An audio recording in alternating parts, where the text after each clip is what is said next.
The way you make love, sweet darling. That ain't the way you make love.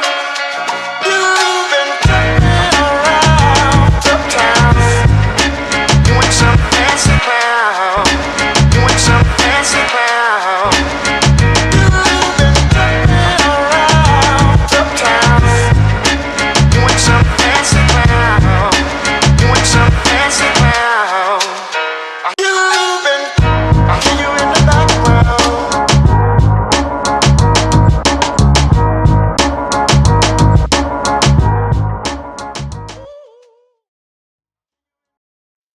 One of the unusual things about this group is that each guy in the group can lead. Any guy in the group can do it. Straight out the Ville. It's the Back Alley Fellas Podcast. They said we could never make it.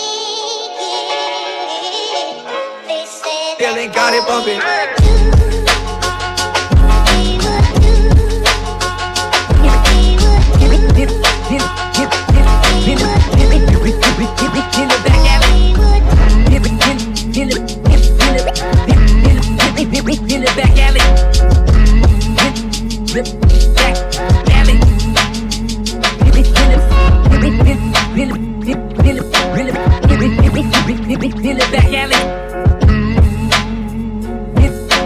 In the back alley. Taking shots of whiskey and only go.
Yo, what's going on? We back. Peace, family. What's going on? It's your boy Mike D with Big Pat, Brother Six. Yo, what's up? BackAlley Fella Podcast. Welcome all to the 23rd Street BackAlley Fella Podcast. Yo, how's everybody doing, man? Big Pat, how you doing today, brother? Hey, man. I'm living well, man. Doing good. Looking clean shaven. Yeah, man. I had to let it go a little bit. Ooh, fresh like a baby bottle. Feeling fresh, but I'm doing good, man. How you brothers doing? Good, Brother Six. How you doing? Man. I'm doing almost perfect, man. Good. I'm here. Almost perfect. Yeah, man. Any day above ground, Yes, sir. I'm give a shout out to my homeboy back in Louisville, Fat Blood, one time. That's out to all the people out there that know me, to know I know thee. From the parking lot, straight pimping. Tell somebody to tell somebody to tell somebody. What's up, Mike? What's happening? Hey, not a thing, man. Just dealing with life, going through what life brings to us all. So I'm just happy to be with you, brothers. Again, shout out to the 23rd Street crew. Shout out to Louisville. Shout out to our brother whom we love and we always will exalt and keep his name forevermore. Reggie. AKA Fat Blood, family, his wife, his whole family, wife, his sisters, everybody's kids, everybody. We love him to death. We miss him dearly, and we always dedicate this to him and to our other fellow comrades, but especially to that brother right there. That being said, like we always say, to our first time and our last time callers, thank you so much, or not callers, but viewers. Thank you for viewing. We appreciate you. For those that continue to rock with us, thank you so much for your support. We appreciate you. We appreciate your comments. We appreciate you viewing and the feedback that you give us. And we love you. And we thank you so much. Please again tell a friend to tell a friend to tell another friend to join in to what we call the Back Alley Fella Podcast. That's and right. what we do, which you get showing your neck.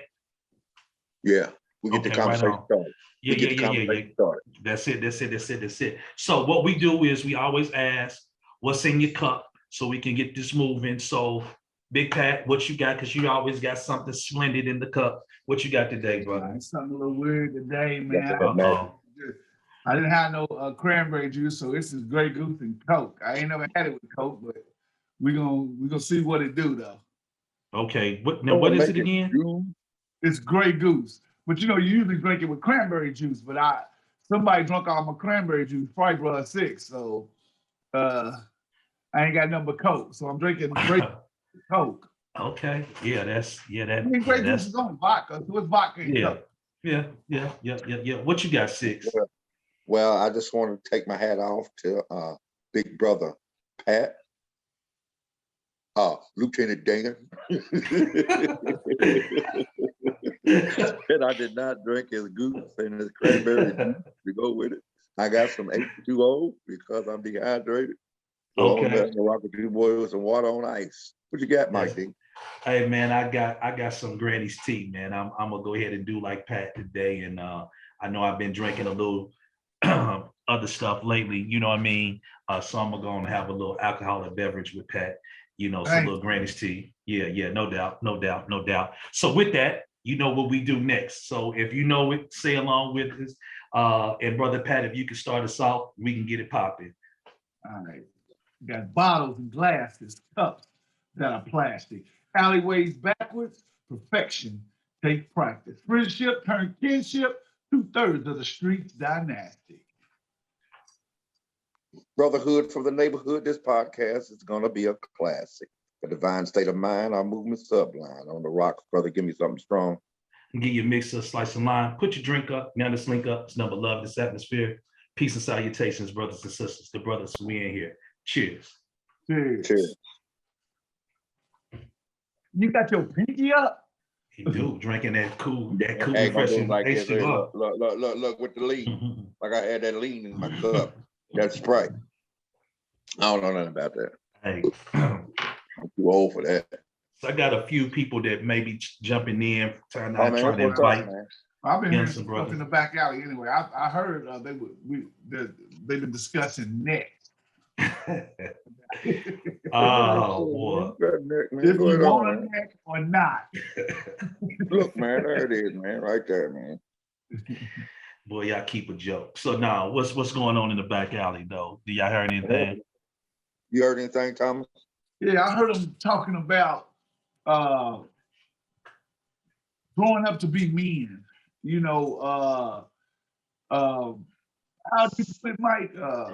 So, trying to figure out the title of this, it was just more or less like it kind of ties into all the things that we talked about before, but it's wanting to get some young brothers in and just kind of get their perspective on what they think manhood looks like, protecting our community, protecting Black men. There we go. Growing up can be a pain. You come up with that. Hey, you come over there all by yourself. Look at you. Have y'all put Boys to Men on the verses yet? No, we looking to see who we can put on there to battle. Nobody. Can't nobody touch it. I agree. But anyway, that's another subject. But yeah, let's bring my brother Ahmad in. You know what I'm saying? This is he's in Lexington, but he's actually from Louisville, Kentucky, the West End. So and he's family. It's like one of my sons. So let me bring him in. And then we'll see what's it. So Ahmad, as he joins in. What's up, Ahmad? What's that? I'm trying to see Ahmad. Right there in the same house. Yeah, but he be doing a lot of stuff. Come on in, Ahmad. How you doing, beloved? Yeah, so Ahmad, this is so why I got an echo? Because one of y'all got your mic too loud. What's up, young man? How are you? How you doing, Ahmad?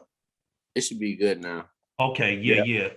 So Ahmad, this is like my this is like another son to me. You know what I'm saying? He's part of the family, and like I said, he's down in Kentucky. and I mess with him a lot. But he's from the great state of Louisville, Kentucky, and he represents it well. So you know what I'm he's from saying? Louisville, but he went to Kentucky. Is that what you're telling me? Yeah. Hey, but you know they got a good program. Hey, listen.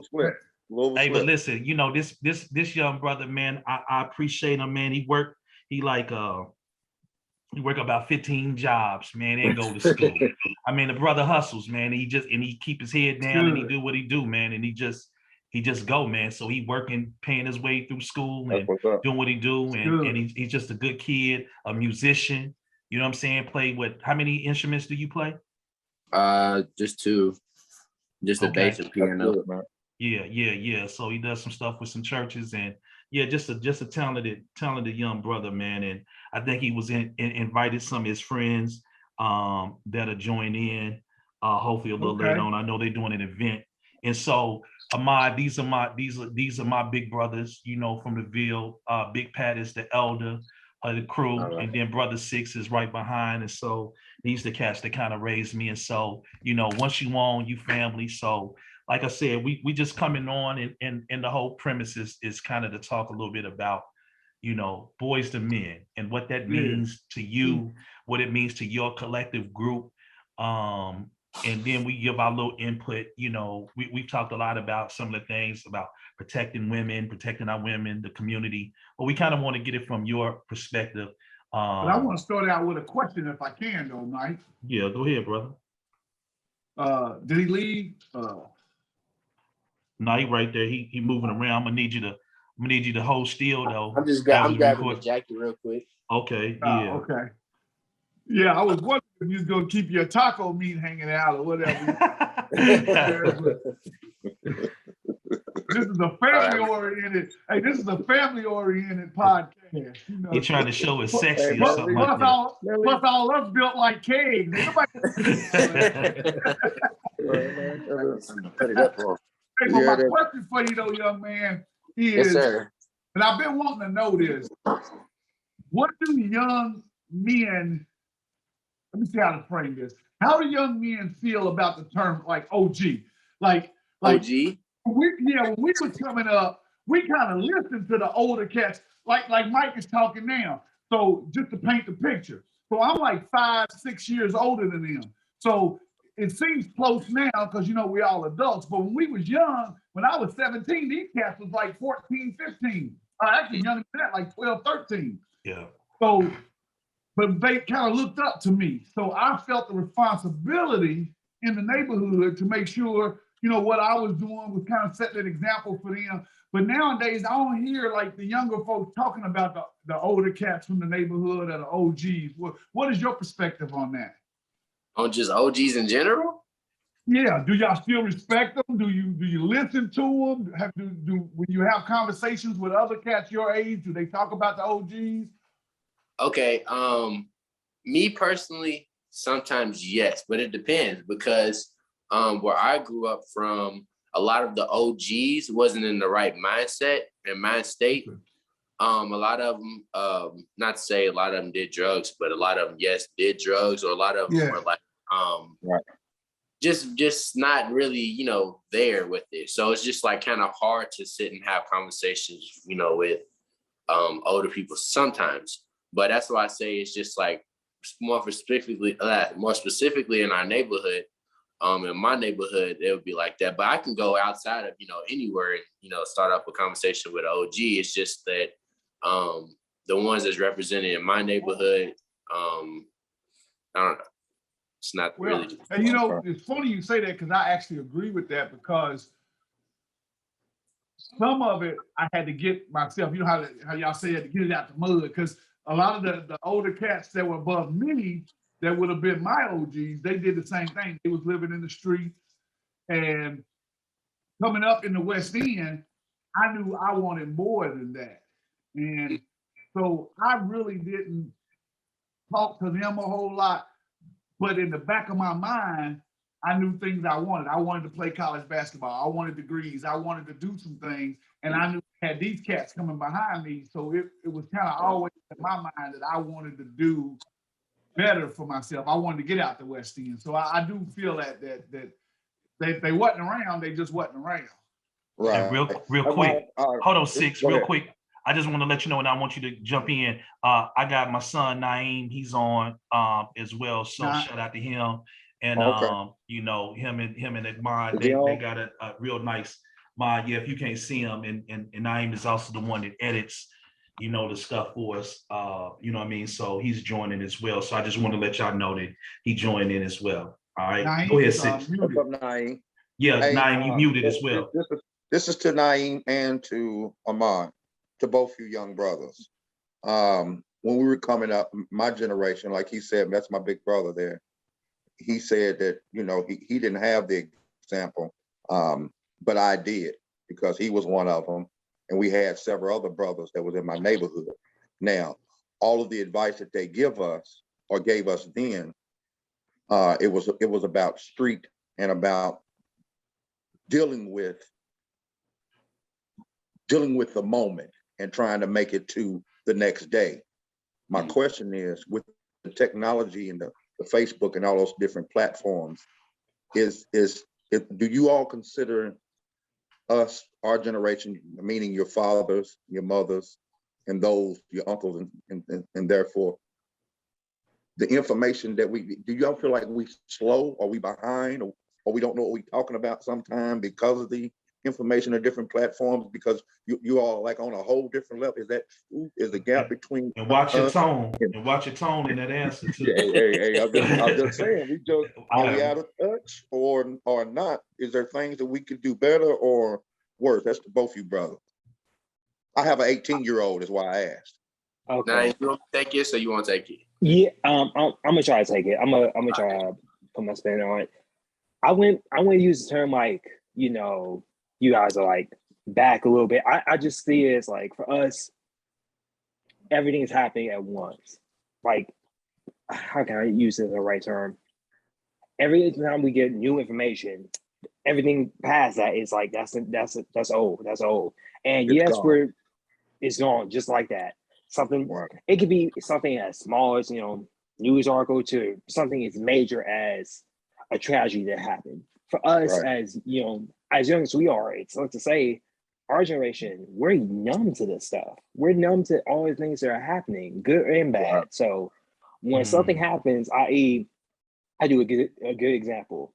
When I was in North Central High School, there was a shooting that happened. I can't remember where. It might have been 4 at the time. And we did a kind of like a rally outside. Right. For us, we just saw it, even for me, we just always like, okay, well, so this happened like next month, what's next? I remember it's like, it was just back and back. We're just like, all right, well, this happened. Who did? This person? Cool. To the next time. And we're numb to this. It sucks because it's like, this is a heartbreaking moment. People are losing their lives, but for us, we want to be people for our generation to be like, we're done with this. We're tired of police brutality, all that stuff that happened. We're going to speak our voice. But at the same time, I'm not going to say we're vexed, but it's like, oh, this ain't nothing. Wow. We've been to this so many times. It's like, we expect it.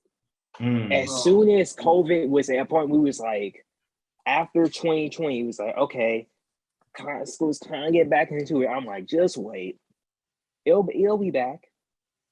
That's something I had to say, like, oh, it'll be back. So Naeem, Ahmad, do you think that do you feel like we don't get out of the way? Do you think that with all the things that young people are able to do and all the platforms that you have, do y'all feel like we allow y'all the opportunity to share not only y'all experiences, but what you see? And do y'all feel like we back y'all? We listen. Do y'all feel like we listen? The OGs, do y'all feel like we listen to y'all and allow y'all the space to create?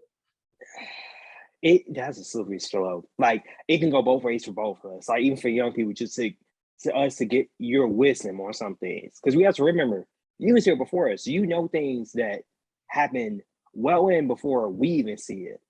Yeah, we're dealing with the new stuff, but it's like, you know, some things that's like kind of in that area. So even when I think about just like Just any advice, or I can even take it to like when it comes to hip hop, when it comes to old rappers talking to new school rappers. It's just like it's always that divide. I don't think I can't blame any one of us because I sometimes feel like it's a sort of type of arrogance. Like for young people, I don't want to feel like I need them to tell me, what I'm doing. I'm ahead of the game, things of that nature. For old folks, it's like you kind of see us as like, they ignorant, they don't want to listen, they don't know what's coming. It's that we built that divide for each other. What you think? I don't know if I'm saying anything. I was going to say that I do feel like we still respect the OGs, but as far as the OGs listening to us, yes, I do feel like it. In a way, I say that we are heard out more, but it's because like also we are more vocal. I want to say versus like because like even with us just being out there protesting and all that, like I just love when people just like being, walk up to me and be like, I'm glad this is a good thing that y'all doing. Because a lot of times like kids our age, we tend to not like to talk about our feelings or not like to speak about, how we feel about special situations. So when we come together, in hundreds of thousands or whatever to protest for a cause, especially for something like police brutality or, for example, with George Floyd, it's just that it's like, it's almost shocking to some people because it's like, to older people, because it's like all we do is sit in our rooms and play our game or whatnot or do, but it's like we really care because we're out here and we're leading these rallies, really, you know what I'm saying? So it's like, yes, I do feel like y'all listen to us but I feel like it's because we we're the ones that's like initiated. We're the ones that's like, I guess come to y'all and saying, but when it comes to really just like hearing what we saying, I don't know. I couldn't say that, we are heard as much, you know what I'm saying? And it's not, and I feel like, that's why it's just on both ways, because you got the Black men that are, be more vocal or, say something or be, brave about it. And then you got the Black men that act like everything's good. And in reality, there's so much in that they, you know what I'm saying? So, and we talked about that once before because of course every generation changes, and in our generations a lot of times when we were coming up, we kind of wasn't allowed to voice our opinion, and that's just how our parents were, I can remember every time if I walked in the room and even said one word of some then I heard, hey, shut up, boy, it's grown folk in here talking, so we wasn't even allowed to talk in the same room as adults. So we tend to pass that on to our kids in some form or fashion. But I think this group here, we've kind of broke the mold a little bit. And I do think there's some social and some technological disadvantages or differences between the two age groups. But I do see better communications because like Ahmad said, I seen during this George Floyd thing, during the Breonna, Taylor, and all the other incidents that have taken place, I've seen multiple generations come together to speak out. And I think that's what it's going to take. Well, to both you young Black men in the community coming up at your age, the things you see in the street right now, my question to you, so you can help me learn a little better. How bad is it, man, in the streets? How bad is it, man? For real. Coming from you all and what you see every day and you live and you got to survive, because that's what it is now. And I'm just speaking from self. I'm not saying it's about anyone or anything. I just want to know from you two young cats, man, what are the streets like right now? Okay. The streets of Lexington, they're okay, right? It's more like we're pretty safe. It's around UK campus. It's just, it's whatever. But back home at Louisville, it's not even safe. I'm talking about my friend just lost his little cousin who's like 15. Oh man. A girl. Right? What? And it was just like, we was talking and stuff, and he was like, ain't no way. And she was killed at a park, at Shawnee Park. So it's like, it's really at like right now, the streets of Louisville is wrong place, wrong time. That's literally what it is. You can be doing the right thing, but be at the wrong place at the wrong time. And you literally, that's what it's like right now. Like I don't know. It's just, for me, it's very dangerous. And I also, I feel like it may be under her, but I haven't been really in the city as much to really like be able to say what's being heard and whatnot. But as far as like outside, it's pretty under her. But like, I mean, you hear all the time people going missing in Louisville. You hear you know, shootings. Like it's like, but for me, it's more like it's just a sad reality. Like when I really sit and think like, wow, people's really dying every day. Maybe that's just something that I don't think about, because like nobody I've known in my family has it. But when we think of a general sense of the streets and what Louisville's doing right now, it is not looking good. Yeah. What about Indy, Naeem? I don't know too much about Indy. How is it for young? I'm speaking your age. How is it for the younger generation in Indy? Even for me, like, I can't say much even with the place I'm in now, but just like, I see that through my sister. I say, like, the people she's with. Yeah, because Naeem don't get out. I ain't out like that.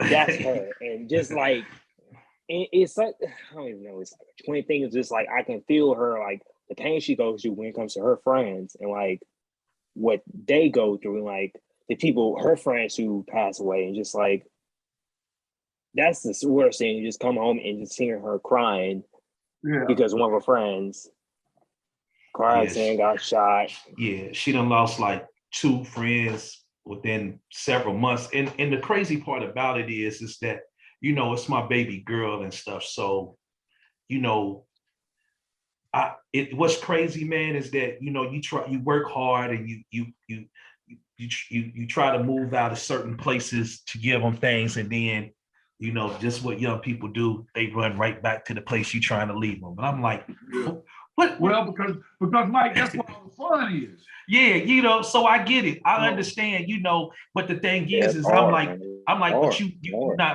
not from here, so you don't know all the different sides of the street, and you don't know like when somebody is repping this, and like they like, you know, so my thing is always like, they can be the coolest people and the nicest people around you and be like, man, they don't do none of that stuff when I'm around. I said, okay, that's cool. But that don't stop, because the streets just don't say, oh, TV time out. They with they other friends. So we're not gonna do street stuff.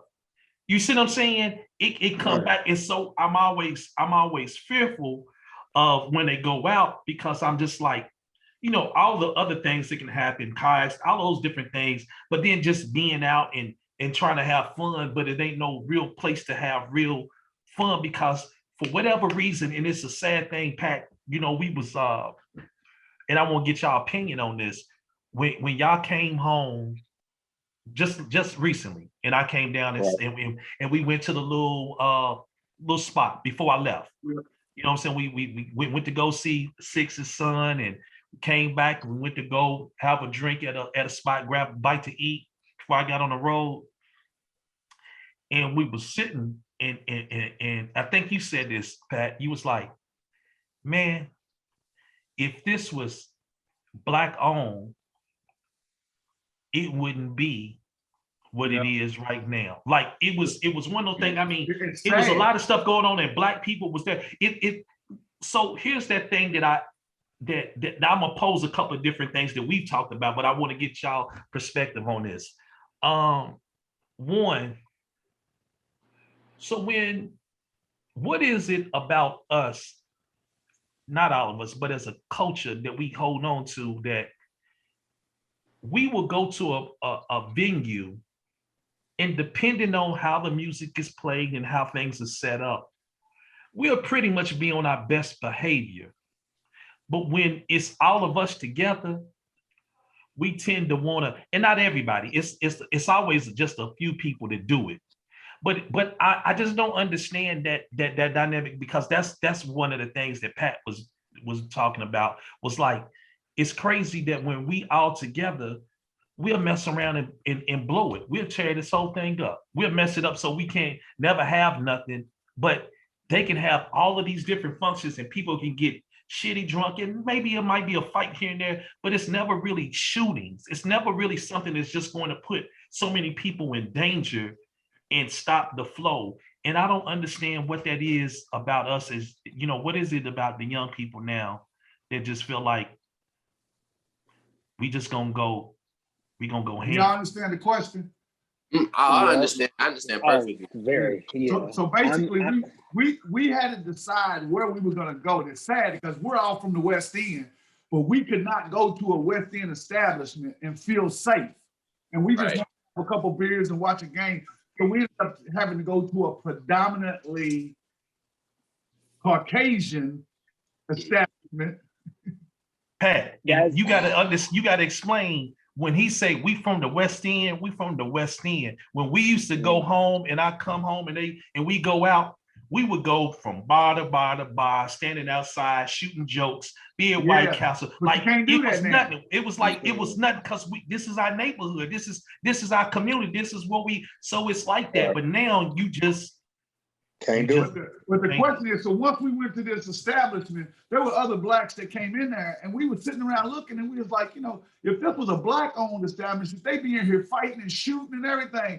So why is it that we come to this predominantly white and act like we got some sense, but if me and Mike and Junior owned that establishment, they come in there cutting up? What y'all think? That's the question I've been meaning. That's the question I've always wondered, because even when I was in high school, like the amount of times I would see right by North Central, the Steak and Shake, they'll have multiple fights, multiple people get shot, and they have to cut the curfew. Can have this. We have to leave the book bags. Even my like the CVS, we have to leave the book bags by the door before we come in and when we get out. The amount of stuff, I'm just like, even when we used to go with my friends to like say shade, we'd be loud. I'm already a quiet person, especially back then in high school. And seeing this, I'm like, I would be out person. I'm like, man, this guy. I'm like, we in Steak and Shake. Why we like?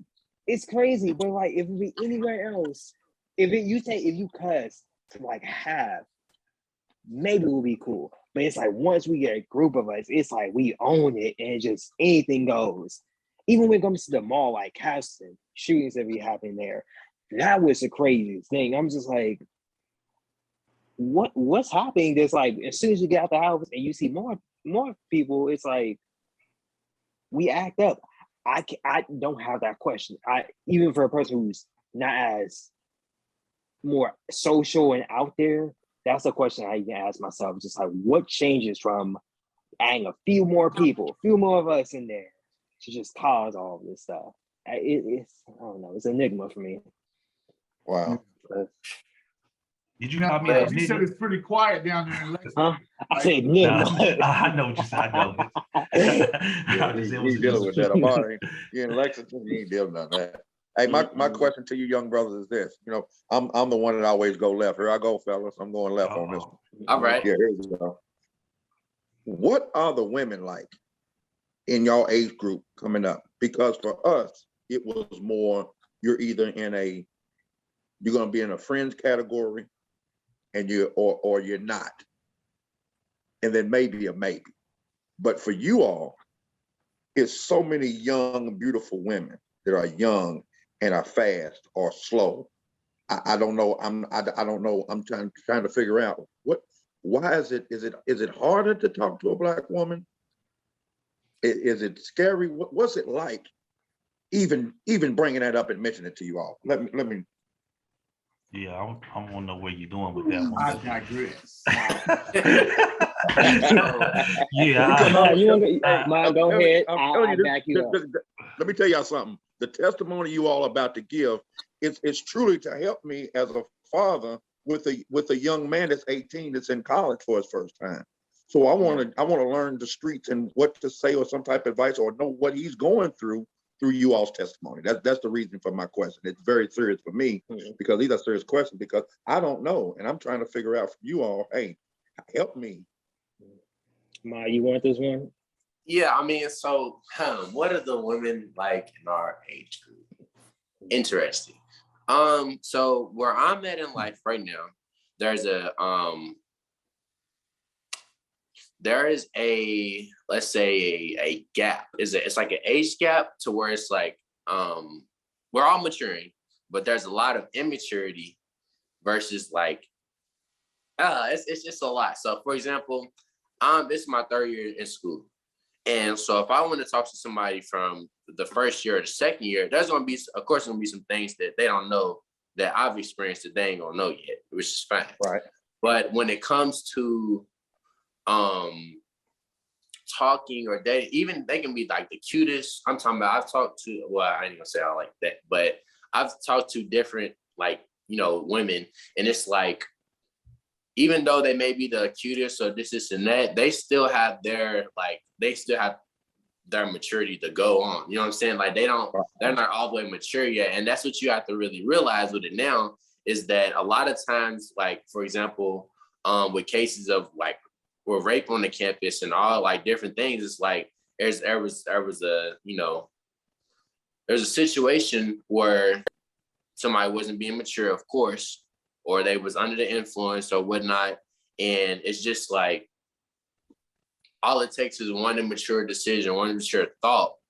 And, you're in a situation that you're not even mature enough to handle, right? Yeah. So, and it's tough because we're all 18. Oh, hold on. No, you good. We're all 18 and up. So it's like, now and everything, like all the laws is kicking in for us, so we can't just go to juvie, and we can't just, we have to really go to court, and we have to start. Yeah. So Ma, right? what happens? Go ahead. I'm sorry, bro. Oh, and what happens is a lot of times, you get in like, relationships or like, you're good coops with these women, but it's like, a lot of times what it is now, especially with me being in school, a lot of women or Black women or white women or whatever, they don't understand the things that, you've gone through. Even though you can explain it to them, you can break it down, you can say all these things, and it's going to be the same thing vice versa. Like there's a lot of things that they're going to talk about that we're not going to understand, or, but I feel like with me as a man, like it's easier to be with or like, talk to someone that can really understand your background, if that makes sense. Okay. Yep.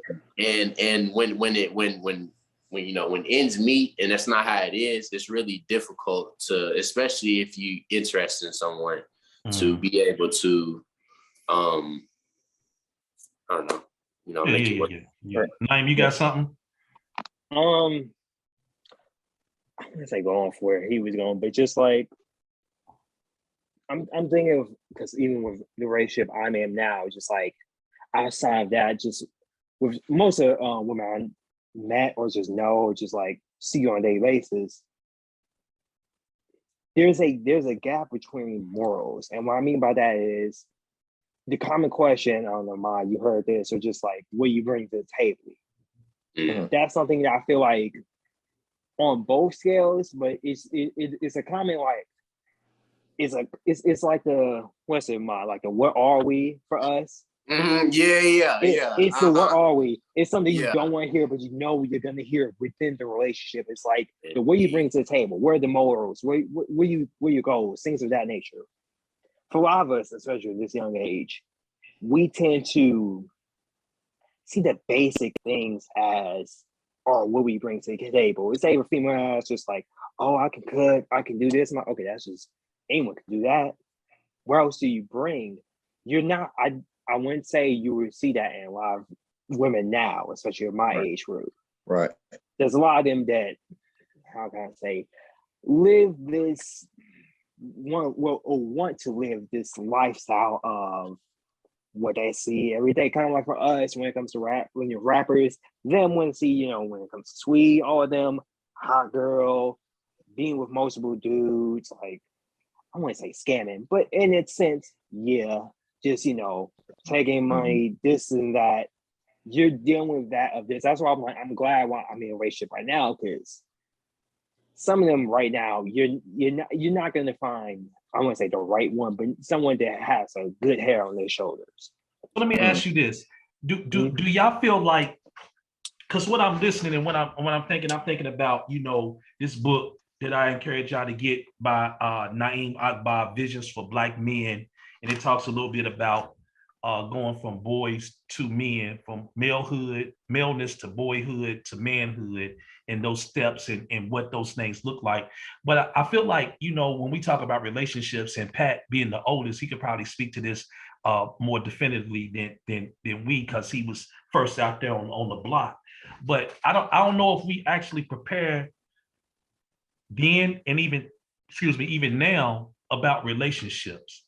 So we all know that we at some point want to be in a relationship, but we don't know. So we know that, like, if you want to go to the league and whatever, you're going to go and you're going to play basketball. You're going to get into certain leagues. You're going to get you a trainer. You're going to do this. If you want to go to a particular school, you know that you're going to have to get into the grade books and you're going to look up and see, okay, if I want to go to Georgetown or University of Louisville or Notre Dame, these are the requirements. This is what it takes to be this. But do we really know what it takes to be in a relationship? Do we know what it takes to be a man in a relationship and what all that requires? And are we built for that? And if we don't have that, are we actually still that a man and vice versa? And so what I think is that we get into, y'all grow up and y'all 18, and so legally, y'all by age, y'all legal. But we ain't really raised y'all to make decisions at an early age, so that at 18, when you are legal, you actually know what the hell you're talking about, or at least you've made some decisions on your own. So now, and women mature quicker than men for the most part.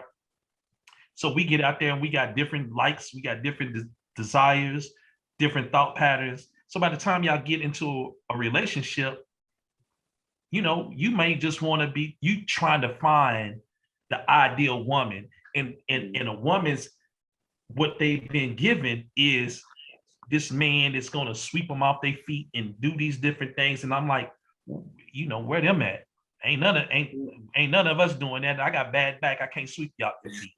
You know what I'm saying? But the point of it is that it's this make-believe thing that we bought into, and the reality is that we all are kind of growing. So do you feel like we've actually given you the tools to learn how to be in a relationship, or like, do we treat it? Because I think it seemed like y'all maybe kind of move. And I don't know, Pat, did we move in a way back in the day? No. Well, let them answer that first. Okay. Yeah. That's interesting. I want to hear the answer to that. Like I said, I'm learning more. They teach tonight. Because I'm trying to think like what the tools be, or even when it comes to the game plan. Because I feel like the game always changes. It's always evolving.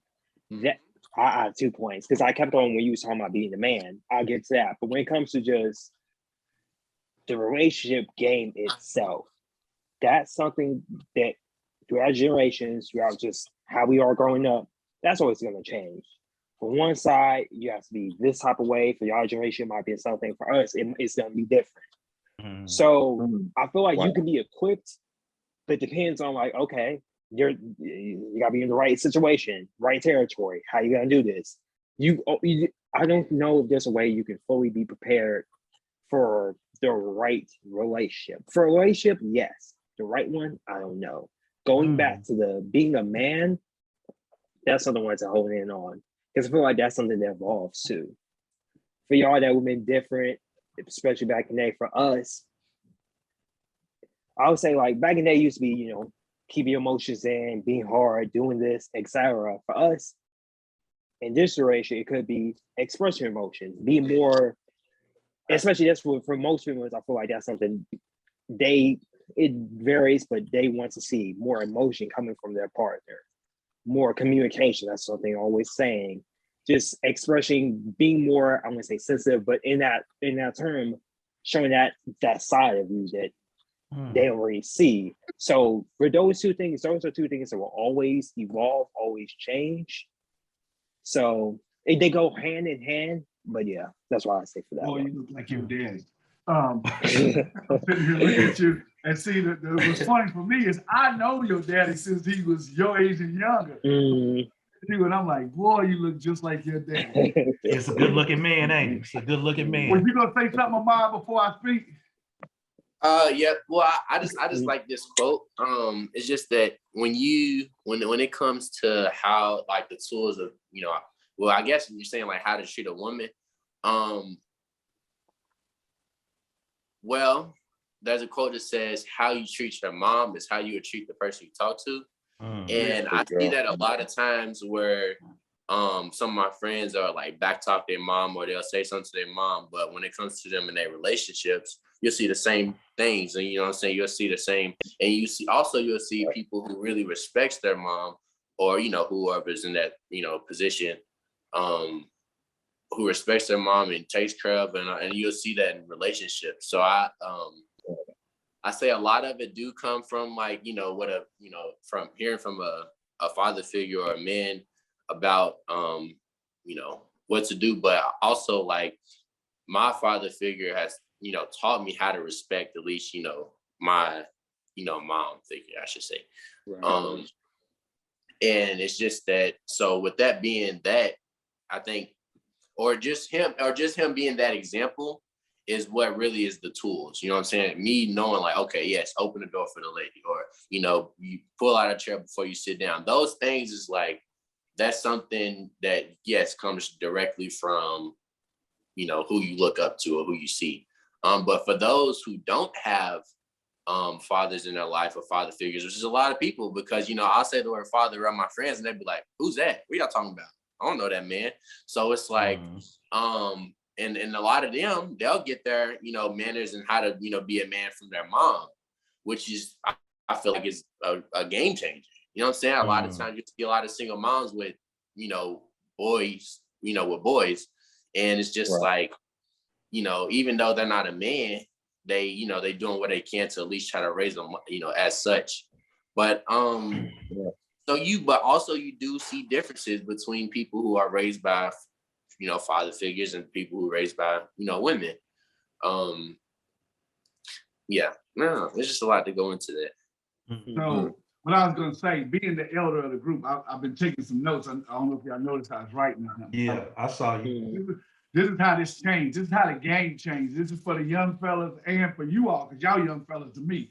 So even though I don't look at them, I'm almost 60. So I know y'all think I look 25, Naeem. But anyway, so if you think about how there's a few key things that's changed over the last 100 years, 60 years to 100 years.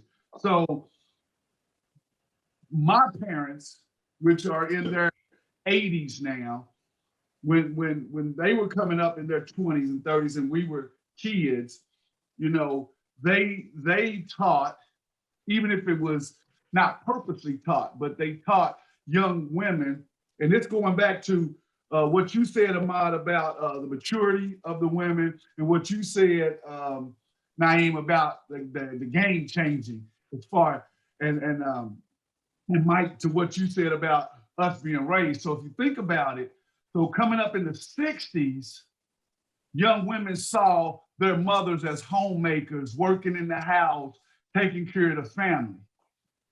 There were fathers there. The Black family had fathers there. They were working, trying to make. By the 70s, a lot of the Black men were starting to get sent to prison, and they was breaking up a lot of the families. Now watch this. There were young women that got pregnant back in those days.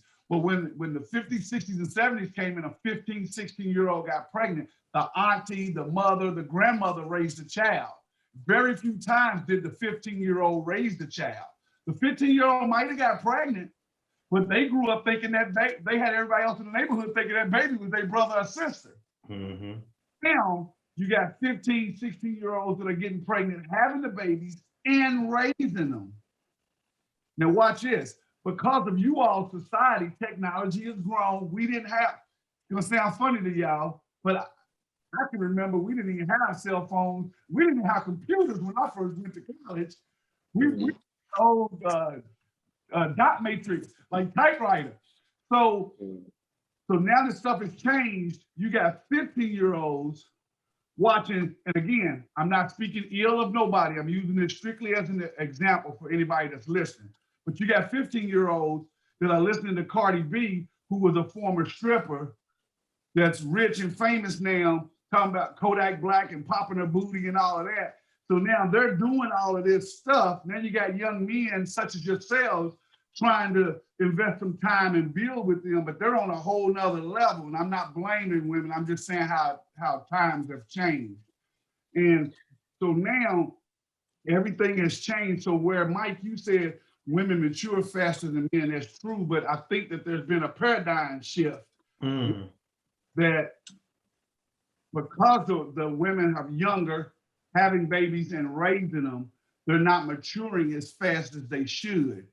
And now this generation is seeing that. So now they're having to deal with that until they can't really fully get in a relationship to maybe their late 20s. But no, that's facts. But we also got to put that other part, which is, Black, the boys that are making the babies with the young, what I'm saying? Because it's always, because we always say, but it's always one of those things where the woman, it's always going to fall on them, no matter what. It's always going to fall on them. But I was going to ask this, and hopefully Ahmad will be able to pop back on. How do you feel, Naeem, about, because you a music person, and I like to think that I raised you a very eclectic person when it comes to music. You put me on to some things. There you go. Say that again. To eclectic. All right, go ahead. That you have a wide range of music that you listen to. But we talked about this once before, and again, I hope Ahmad comes on to repeat this question. Do you feel like music in particular, more than any other form of entertainment, influences your minds? And should there be an age limit to some of the music that we listen to? If we go by the standard, the science of the brain not developing until maybe around 25? Is that, Pat? Somewhere around that time? 24, 25. So is there a time frame that we should, as a community, as a people, not say artists, you can't make that music, but we shouldn't allow our kids, our children, to listen to this music until they're at an age of development in the brain, because we do know that music influences us. We do know that those things absolutely do that. So how do you feel as a young person and the artistry that's going on right now? And again, this is no shot at any artist or nothing like that. We're just simply trying to ask these questions to get there. And before you do that, let me I'm gonna let Ahmad, because I want Ahmad to think about this as well. So Ahmad, if you can hear me, I asked this question to Naeem, and I want y'all to address it. Do you feel like that music in particular influences you all to the extent that there should be some age limit, or we got the parental advisory, but there should be an age limit based on the science of the brain and development, that at a certain age, y'all can listen to this type of music because you're aware that it's just for entertainment purposes only, and that people really don't live like that. They actually, it's this fake money. They in 360 deals, this. So how do y'all feel about that? Naeem, I know you was gonna go, and then Ahmad, you go with that as well. Okay, so just going on to when it comes to music, there's have something develop when just like affecting the body, absolutely affecting the brain. There's different genres when it comes to music as it is. When it comes to, you got your, give some examples. You got the Uzi, X, Lil Peep. Those when it comes to the depressing, more that type of music. Then you have the hype, turn the rate. Uzi, Travis Scott. When it comes to that travesty, you have that type of rage, like just violence, and addicting like violence. And then you have others along with that. So not everyone's gonna be Kendrick Lamar with it, obviously. Not everyone's gonna be doing that type of music. I do think any type of music is can develop a person to make them think some way, act some sort of way. Because I felt that before when it came to I'll say the first time I heard Kendrick Lamar's "To Pimp a Butterfly," I was in my Black History Club going a tour to see Black HBCUs, and I think we went to the African American Museum in DC during this time. That has a big effect on you, especially when I was in high school. So I think the problem is giving a sort of age to be like, okay, let's have a little parental guide. This is like, stop this at this certain age. Because that's a long time for it to be like, okay, you passed 24, 25, there you go. Because again, Grant, you're seen as an adult, you make those decisions, adult decisions. Essentially, I can even go from like 18, you can kind of say, you can make these certain types of decisions, regardless of what type of music you listen to. All right. That it's a troubling, it's an interesting conversation to have when it comes to the music industry, when it comes to the type of music that we listen to now, because we got the guys who listen to this type of music, and you got the girls who, let's be honest, when you go have artists like, not every woman is going to be listening to Rhapsody, Tierra Whack, those. They're mostly guys listening to the Meg Stallions, the Cardi's, the Swedes, the ones mostly talking about kind of what you were saying, just like in that sort of like, you know, tense. It's like that's a conversation I'm gonna let mine go on, because I can go on for this forever. It's a certain conversation that, as concerning the question, what is the age that we say let's wait? I'll say that for right now. Ooh, I would like to say on that matter, that's exactly where I was going when I started talking about what makes us do things. And I'm literally like, music is so like influential in our like time, because Naeem named like rappers just kind of like, you know, just big name rappers that have a huge fan base. But when you think about rappers as such as like Chicago rappers or Detroit rappers that really are talking their spiel, like really talking about somebody they killed, really talking about a gang, really talking about, you know, what they are living, and we're rapping it. So we're listening to them talking about, oh, rip, you know, or, you know, we just shot this dude, we just shot him. Now, this is the only thing that's going through our ears.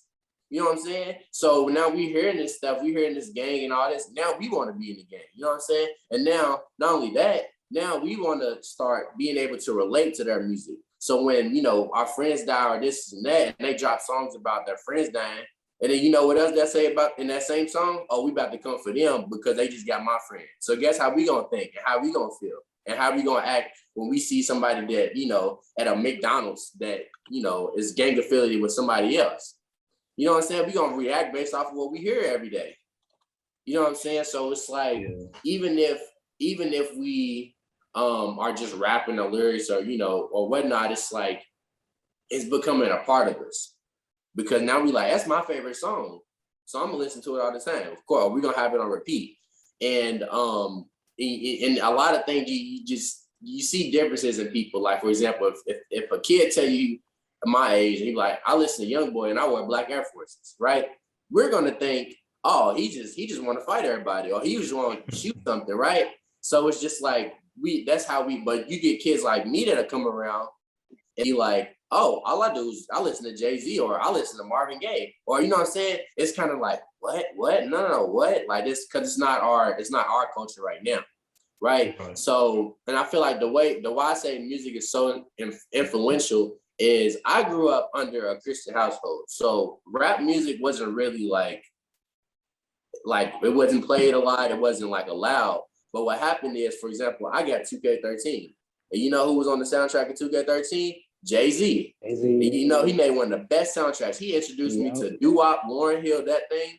He introduced me to all kinds of Jay-Z songs, allowed me to reintroduce I only know that whole thing because the first song that came on 2K was that song. He introduced me to Coldplay. He introduced me to, the songs that were, he introduced me to Nas, You Can Hate Me Now. Yeah, and I won't stop now. What, dude? That song was on 2K13, right? God. So now I'm put on game, and not only that, it's like that's what I'm listening to now. Versus like somebody whose mom or dad will sit here and listen to, you know, ESTG or not saying they're bad rappers, but it's like if that's the only thing you're hearing, that's what they're going to listen to. How do you really think people listen to music? People get put on the music. That's what it is. Like you hear it on the radio. You know what I'm saying? Like Meg Thee Stallion, for example. Like even though she does make great music, she's a great artist. It's like when little kids hear her music, it's a whole different ballgame because like why y'all trying to, you know, or you watch TikTok, for example, because TikTok is really what's doing it. So you'll get a song like you get a song that talks about something, but they'll take TikTok and take 15 seconds out of that song and turn it into something completely different, right? So you know, for example, beautiful example with Megan, she has a song called Body, and TikTok, even though you know she's talking like a lot of stuff, they took out the most like sexual part of this like body curvy, some crazy big boobs, little waist, right? So they'll keep, you know, here's the thing that's getting into people's heads because not only that, it's catchy. It's catchy. It's so programming. It's programming at the highest level, and that, to my point. So when you have young girls listening to that, because what one of the things that I saw and I remember was. And I don't know if you've ever seen something come across your feed before, social media feeds, and it'll be like some young people, and it might be a young girl, and it could be from like the Caribbeans, mainly from Africa, and they'll have their little music, and they be in there and they be doing their little wind up and everything, but people be like, hey, you know, it's like a cultural thing. And I'm like, and we embrace that, we love it because it's like there's nothing sexual about it. Right. But then we see a young girl the same age in America, and they doing they wind up, they twerking, but it's something different about it. It's something you get what I'm saying. It's something different about the way that it's the music, it's everything that makes it sexual when we see something different. And I'm saying if we got a whole generation of young women and men that already the veins are being developed and they being influenced to think this. So now I'm influenced to scheme of God. What you know, at 17, how many of y'all supposed to be have y'all own crib or making six figures? Like the average person that makes six figures typically is going to be in their 40s, 45 to 55 years old before they make that legally, working hard. So the reality is like you're supposed to be getting money at that age. Who does that? And so if you're looking for someone like that, you're going to find that old guy that's getting money. Now you're going to be sexually exploited. Indeed. But then you're going to be you see what I'm saying? It's a whole pain. And I'm just trying to figure out like how do we break that cycle? And do y'all see it? Because this is an old man talking.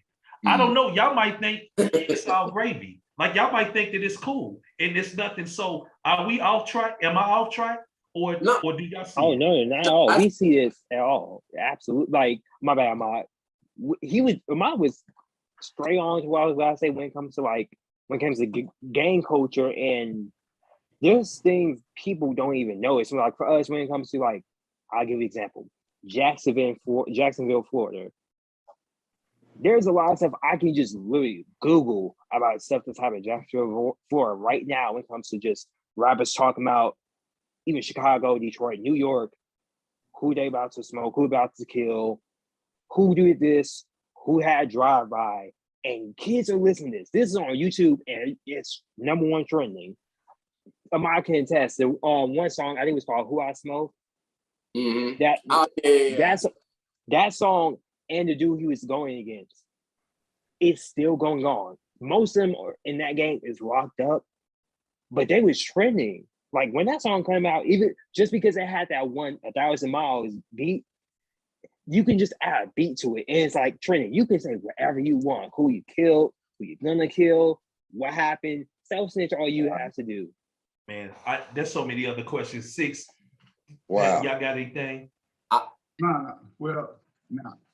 I just think it's a very interesting conversation. I want to pose something to Naeem and Ahmad. Do you think, you have to answer now, just think about it. Do you think you could dedicate about an hour, one day a month for a little while? Of course. To pose to the other brothers. We've been coming up with these ideas. We need to start getting some of this stuff together. But talking to these two young men, I've learned a lot too. So I think what we need to do, like, to expand this, is we need to grow our podcast. So we got 3 things on the agenda now. We need to add a book. We're going to add a book, and we start reading, and we do a small section talking about that book. I want to add a song. We pick a song each week, and we talk about the music, whether it's R&B, hip hop, whatever we do.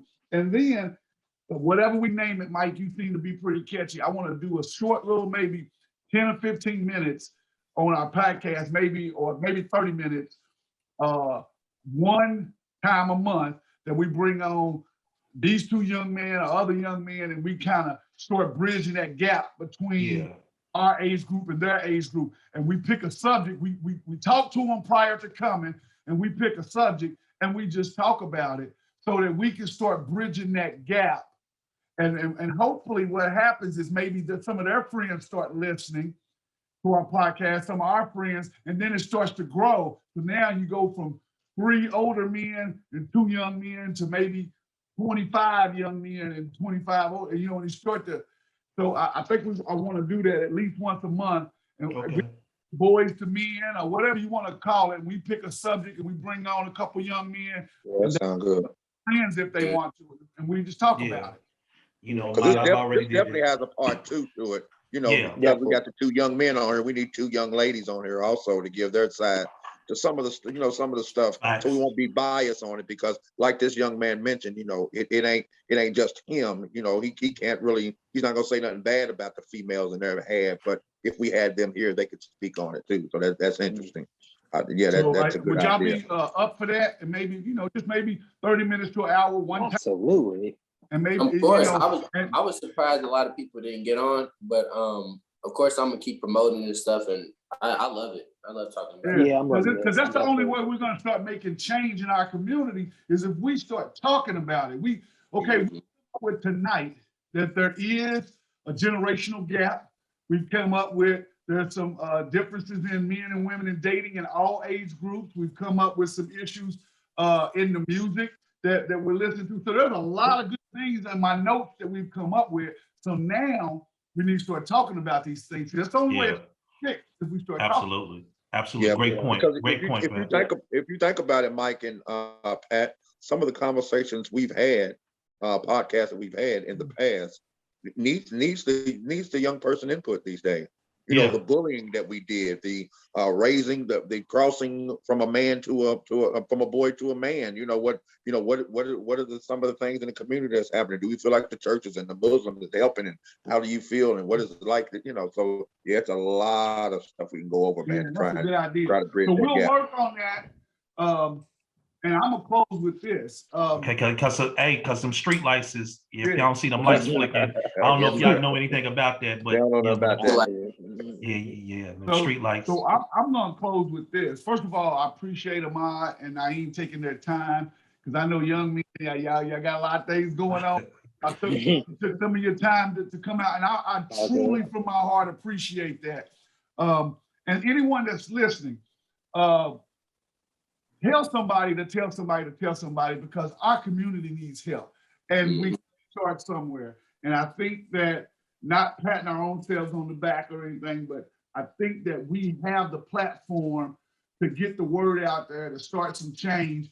We're adding these young men on here. We're going to add a book. We're going to add some music. We're going to do some things. So if you got that merchandise. Yeah. We got the merch on. I see BackAlley Fellas. Everything. So, but just tell somebody to tell somebody, and grow this thing in our community. So again, I appreciate y'all coming on and taking your time. I salute you. Definitely. Salute. Six, you got anything?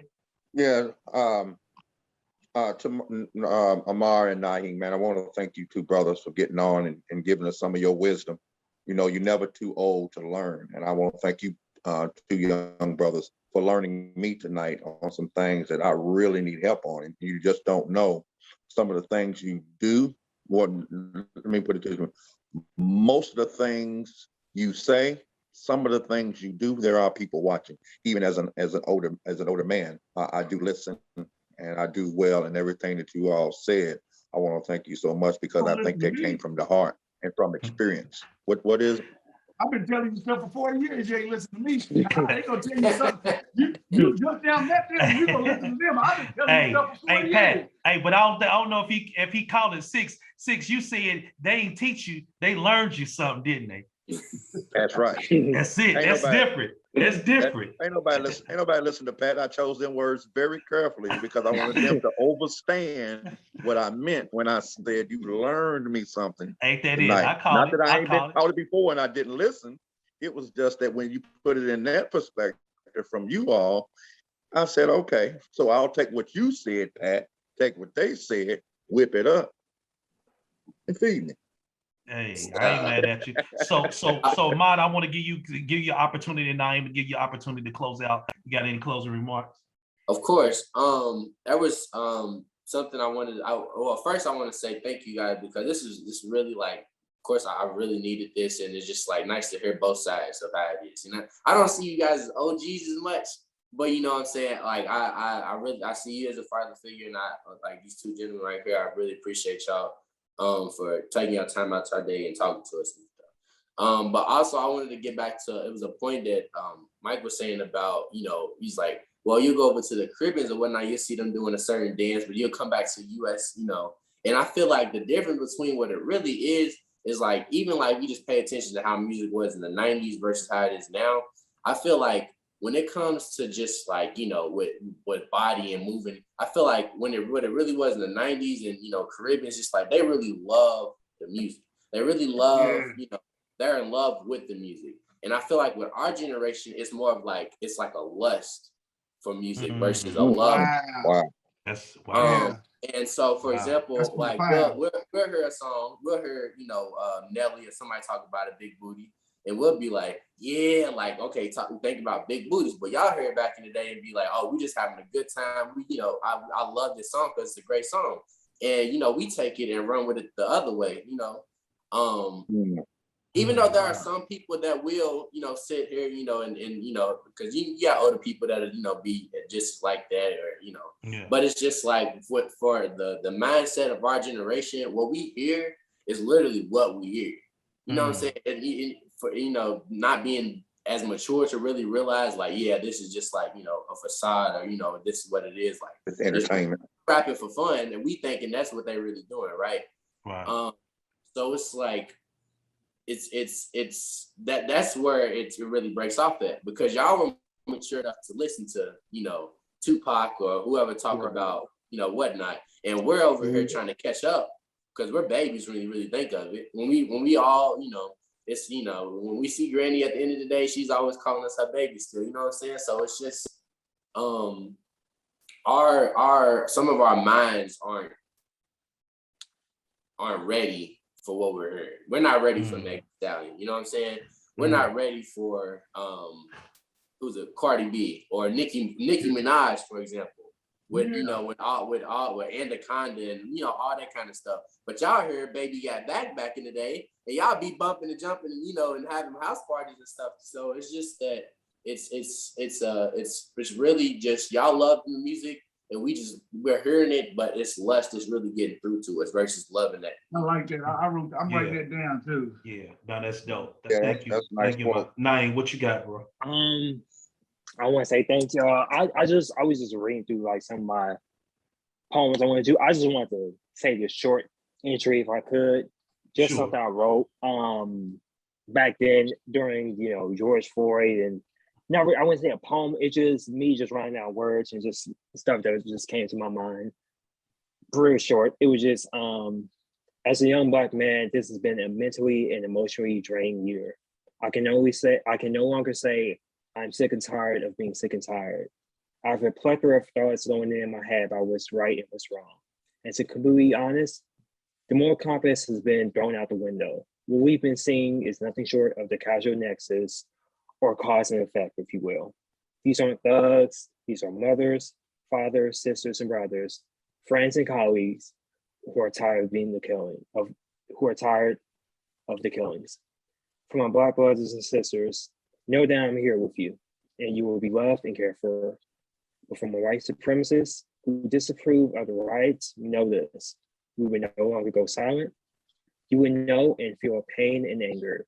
Our eternal flame will burn bright in the darkness of the night. We shall be heard by any means necessary. And based on that. What's up? I gotta say something. Well, you can get back on our podcast. Y'all done made us look bad. Hey, that was beautiful, man. Hey, Yeah. and the words you spoke, hey, man, I'm done. That's it. Finish up. Hey, Close with that. That's it. hey, man, listen. You're Hey, picture this being the mic. right.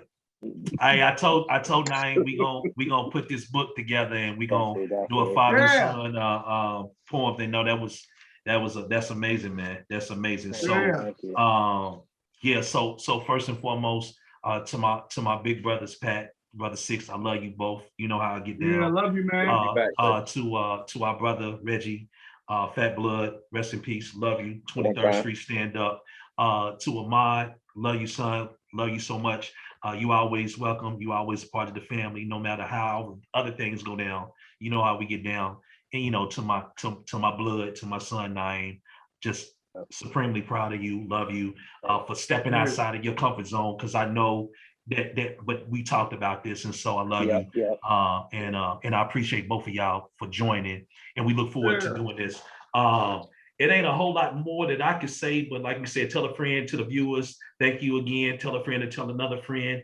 And we'll simply do it like this. The time is now, and the week is new, and we'll have more podcasts for you. You know what that is. And you'll have things you want to talk about. We shall too. See you later.